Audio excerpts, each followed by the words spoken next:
Hello, and welcome to the Sunday meditation at the Light Institute of Galisteo and the Sanctuary of Light. For those of you who are joining us for the first time, we divide this meditation into 3 parts. In the first part, we ask our higher self, it's the intuitive essence of your soul, to take a form, any form.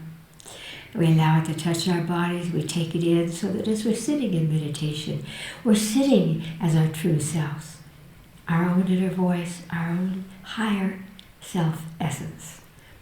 And then, because we're using technology, I'll make a little Om sound, and you can push your pause button so that you can sit in meditation for as long as you like. In the second part of the meditation, we practice the art of radiance, where we reach up into the cosmos and we draw down a beautiful beam of white light down through the top of the head into the stomach. This is the center of the emotional body, the solar plexus. And we laser that out across the planet and back into the sky. And in that part of the meditation, as we breathe in, we pull the light down. As we exhale, we extend out through our own electromagnetic field. It amplifies your visibility and your purpose. So you just keep doing this, breathing and pulling in and extending the light out for that part of the meditation. Another Om. And in the third part of the meditation, each week, we pick a certain kind of theme in order for us to extend our energies, our meditative energies out into the world. And this week, we're going to meditate and extend that highest level of our humanity out into the world, so that we feel that we can recognize that we humans have within us a high level of humanity, of caring, of loving, that we need to cause ourselves and everyone on the planet to remember about that and to experience it now. So we will extend that out into the world. And then after our meditation, we have a place called Knowing, where we do some wonderful connecting. Let's begin with our breath. Close your eyes. Breathe in through your nose. And as you exhale, pucker your mouth and exhale very slowly.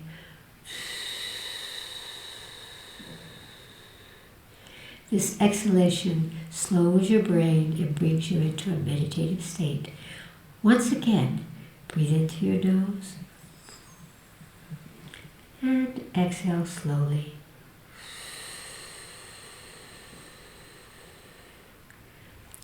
Now ask your higher self, the intuitive essence of your soul, your own inner voice, to take a form for you. It could be a light or a being, a tree, an animal, an equation. Just see what form comes as you say, higher self, please take form. And whatever form comes at this moment, ask your higher self to touch the place in your body where you are holding your divine essence at this moment. Just imagine that touch anywhere in your body, and begin to breathe in through that touch and exhale. And breathe in through the touch and exhale. And then draw your higher self into that point where you're holding that divine essence at this moment. Draw your higher self in, imagine it entering into your body, and sit in meditation. Om. Take a deep breath into your body and reach up with your consciousness into the cosmos, and imagine that you're drawing down a beautiful beam of pure white light. It's the fastest frequency. Draw it in through the top of your head, bring it down into your stomach, your solar plexus, and from there laser that light out across the planet, back through the sky and into the cosmos, breathing in and drawing it down again. And just continue this beautiful cycling of light through you, into the world, back to the cosmos, It will deepen your meditation and bring you a tremendous sense of peace. Om.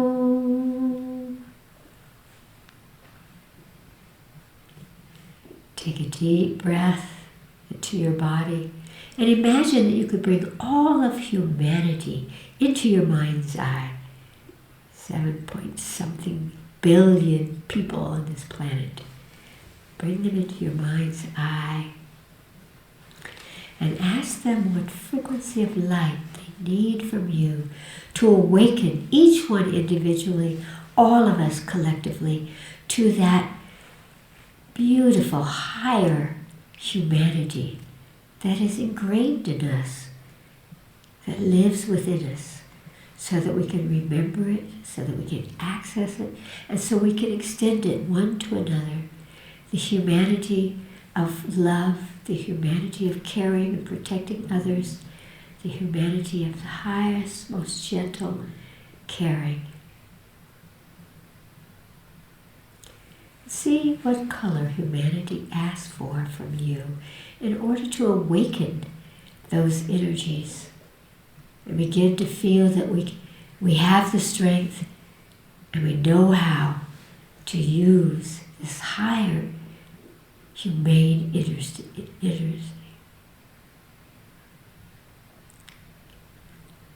See what color comes to you.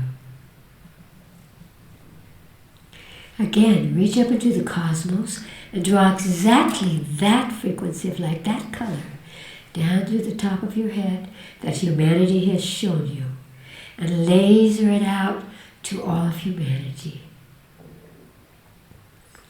And continue to do that, drawing it down. This beautiful light is passing through you. You are the vehicle of extending this energy to awaken our humanity. And just continue to send it until you feel a shift. Maybe you feel people awakening or smiling or embracing each other or coming towards you. But when you feel, as you're extending that color to them, that they are receiving it and it's shifting their energies up into that higher octave, that higher capacity of humanity. And then open your eyes and we'll go to this next part. It's really important to realize that all that is happening is here to teach us that we have within us a beautiful genetic encoding of humanity. And now in this part, called knowings, people from around the world send in questions that they would like for us to touch upon so that we can uplift ourselves and everyone who's joining us. So let's see what questions have come today. Alison will tell us the questions. The first question is from Arizona in the U.S.A. And this is from someone who has just had brain surgery. The question is, how to get back on track after invading and violating the body? You know, the first thing that comes to me when I hear this question from you is that what is so true for most of us is that you feel a separation in your mind and in your sense of self. You have a separation between yourself and your brain. And so you are actually attacking yourself, that you have done something terrible to your brain. When in fact, if you've just had a brain operation, you are giving a gift of life to your brain and to your body. Because without that, you might not have survived. And what happens when we have, whether it's a tumor or lesions or something going on in the brain, is the fluid often builds up. And that fluid will take our lives. It will destroy us. And so by having whatever it was that you had happen, you were giving the gift of life to your brain, and you were messaging to your body, I want to live. But what's very important there to get back on track, because really the track is not the one you've had before. It could be a more advanced one. Because when we come to the edge of death, when we go out of our bodies, when we're in operations or sleeping, it allows for higher frequencies to join us. It allows for us to illuminate, again, a sense of I want to live. And so what's very important for you is to really, when anything is happening, whether you're taking a medicine or something, or some kind of therapy, to say, this is for you, body, and begin to let go inside yourself that you have harmed your body. You have not harmed your body. You have done what you could do, what you knew to do, what you were helped to do, in order for your brain and therefore this beautiful vehicle of embodiment to continue on. What I've found with people who have these operations, who, like myself, have actually died 6 times in this lifetime, is that when you come back, the sense of purpose, the sense of wonderment about nature, about life, is stronger. There's a purpose in everything we experience. So what I would say is it's very important for you to connect with your brain. And we'll do a little exercise with that now, because most people do not have a very good relationship with their brain at all, because they judge themselves or they judge their brain if they're not smart enough, or they didn't respond well enough, or all of these things that we project onto the brain. And remember that every cell of the trillions of cells of your body has mind, has a brain, really. We have a second brain in our intestines that influences the neurotransmitters that allow us to feel who we are. So close your eyes for a moment and bring your brain into your consciousness. And ask your brain what it needs from you to now go to the next level, more illuminated, more healthy, more integrated between the many dimensions and your physicality, so that the brain can be aware that you recognize that you are your brain and your brain is you. So ask your brain, does it need a symbol or an object or a color that will help it to help you to be illuminated by this experience, to come into a new kind of relationship, a new kind of oneness between you, so that you go on, not as your old self, but as a new self, with whatever qualities or whatever faculties this new self has, because it is life and the opportunity to use your life to contribute, which was your purpose, into this world. See what you get. Symbol, object, color that your brain has asked for. And now reach up into the cosmos and pull exactly that your brain is asking for from you, to give it what it needs so that it can feel that you're not judging yourself, but that you are in a state of oneness with your brain. Down into your solar plexus and laser that symbol or object or color out from you and into your brain. And feel as you're lasering that your brain has asked for into your brain, that it sparks it in some way, that it heals it now, that it opens it in ways that perhaps it wasn't before. It gives you a new way of seeing and experiencing life, your life, and your purpose. So a little more, sending that, whatever the brain asks for, till you feel your brain reacting, responding. I promise you, your brain is grateful that you would not hold yourself separate or think that you have done something wrong. You have not. We must admire and love and heal all of our brains. Take a deep breath into your body and open your eyes. Be well, dear one. You have a purpose here. And what you're experiencing with your brain is a part of your story. Perhaps a part of the story of infinite others in terms of the evolution of our consciousness. Allison. The second question is from Salzburg, Austria.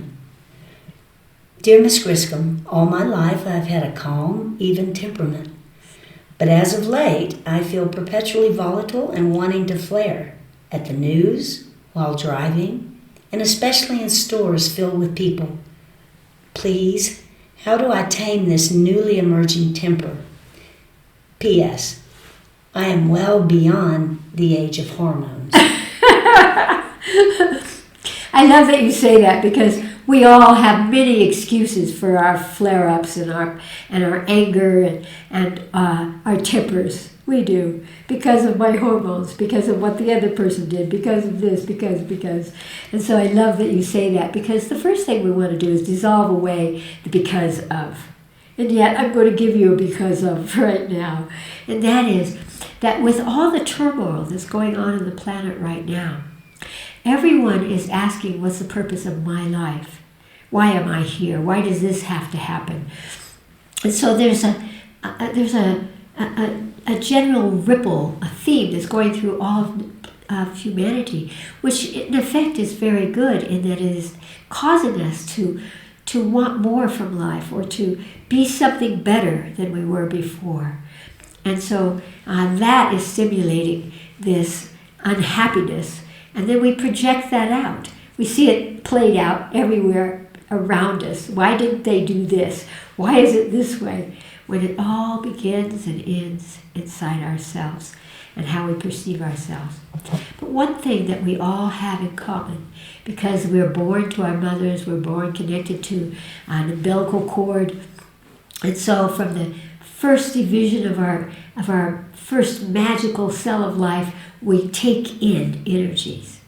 And so what's happening right now is, whether you're driving in your car and everyone else is angry as well as you, and we demonstrate that by road rage, they call it, or you're looking out at your family or others and judging them because we want them to represent what we want to be, or specifically when you go into crowds, what's happening is that you may be sucking in the temper, the violence, the anger of everyone else.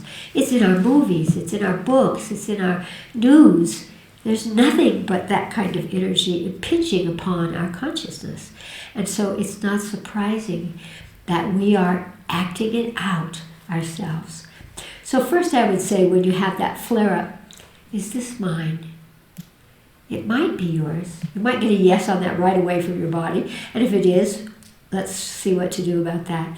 If it's not, if you get no, then you want to change that pattern of sucking in the energies of others and instead laser out, just like we did in the first part of our meditation with the light, so that you're extending the energy. If you are the giver, if you're extending the energy, then the energy has to be equal to yours or faster. So you're not going to take in the temper, the violence, and the anger, and all of those things from others. Because in truth, what you want to be, I know you do, you want to be someone who can rise above that temper, who instead of being angry, can feel a happiness and share that, and allow yourself to actually be peaceful. When we're angry, when we're violent, there's no peace there. And so let's just check on that a little bit. First of all, we all have episodes of that going back from the very beginning in this lifetime and others. So let's just use our consciousness to clear out that a little bit, so that what we can hold is a place where we are peaceful and happy, and we don't have to judge everyone else.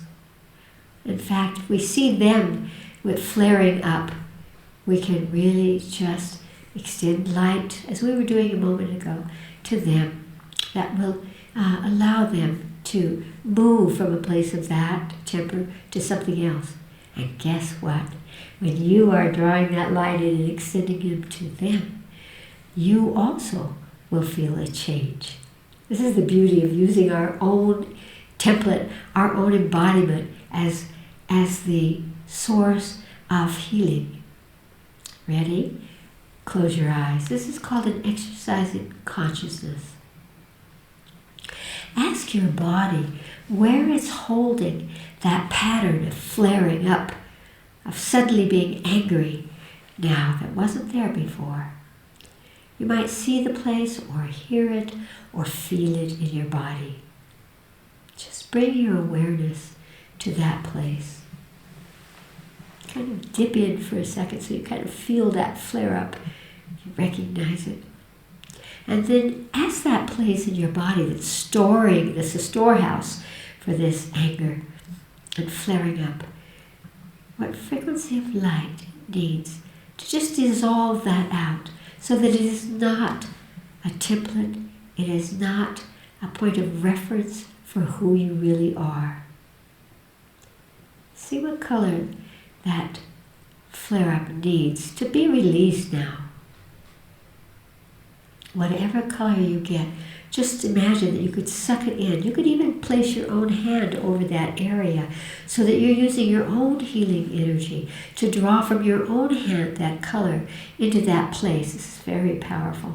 And feel that frequency of light absorbing that anger, that flaring up energy. Just absorbing it and dissolving it and releasing it.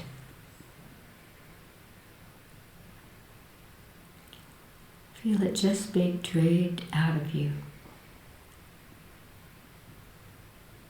That's it. And now ask your body where it holds that energy of being calm.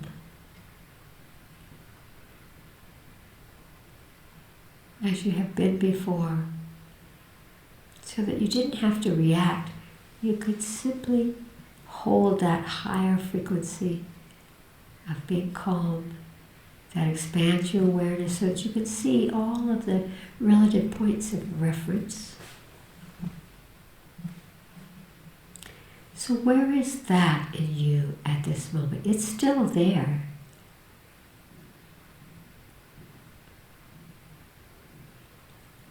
And wherever that is, wherever you imagine it, bring your conscious awareness to that place and prick it open.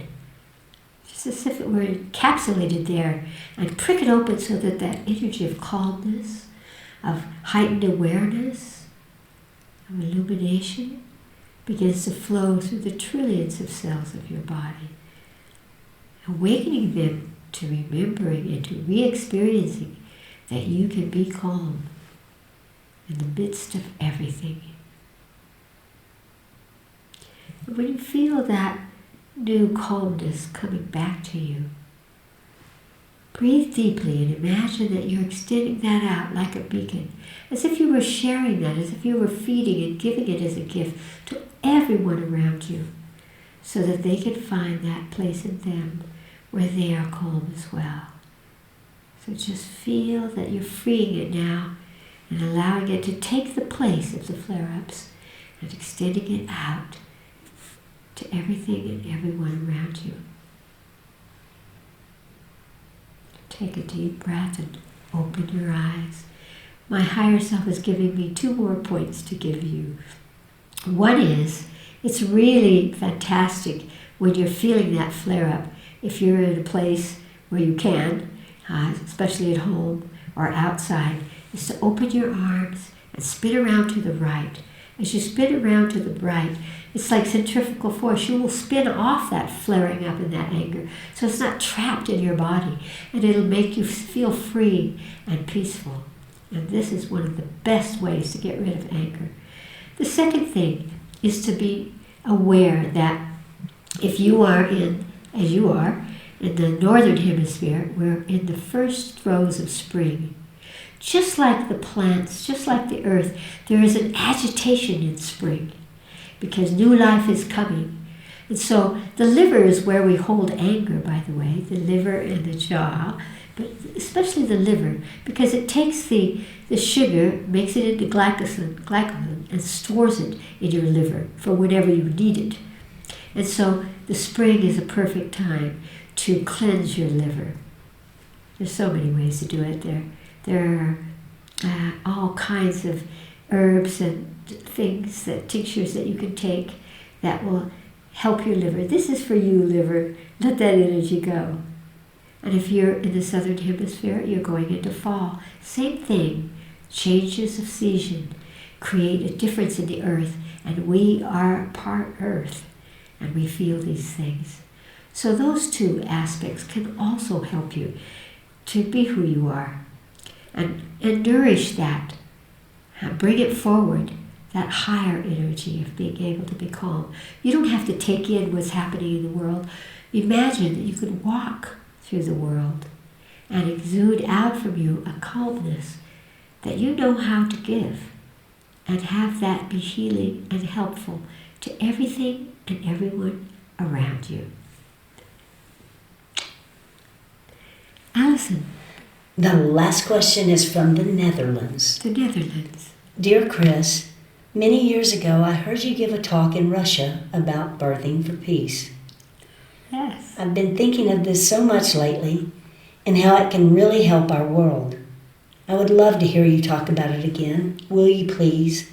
With all my heart, I thank you for your tireless work in bringing humanity together. Thank you. Well, you know, I've been doing this kind of work for about 66 years. And one of the things that I noticed very early in my life was that when I would meet people from another country or something, even when they said, well, I was born in Greece, but then we came to the States or something like that, that they held within them a psychic, a spiritual, an emotional connection to that place that they were born, and that culture, and that whole, all the people, all the nature, all of that, even if they were there very briefly, or whether they were there through most of their childhood, it was sacred to them on some level. And so when it came time for my last birthing myself, I chose to try that out. And so I went to another country to give birth. And sure enough, my child and myself felt this connection to the culture, to the people, to the place where I had given birth. And my child always has felt that. And that's when Birth for Peace, this project, was born. And so from that moment on, I began to speak to people to say, if you can, be born or give birth in some other country, so that you are instilling this connection, this beautiful matrix, this threading from one culture or one group or one place to another. And that thread will actually stay throughout a lifetime. The more that we do that, the more peace there'll be. Because if your child can say, I am a citizen, you know, in my heart, I feel that all of this soul family, all of us that are here, we are one soul family, and we are one nation, really. We are one earth. And so the more that we enact that, the more that we're born in some other place, it brings us into connection with that. And so we'll always love that place. I saw that as well when people would travel for the first time. When young people travel and they learn a new language or they stay with another culture, that they hold it in their hearts forever. They have more patience for that than they do for their own. Birth for Peace. And I would hope that, I'm so glad that you've brought this up, that by talking about it, that people who are thinking of giving birth today will consider that.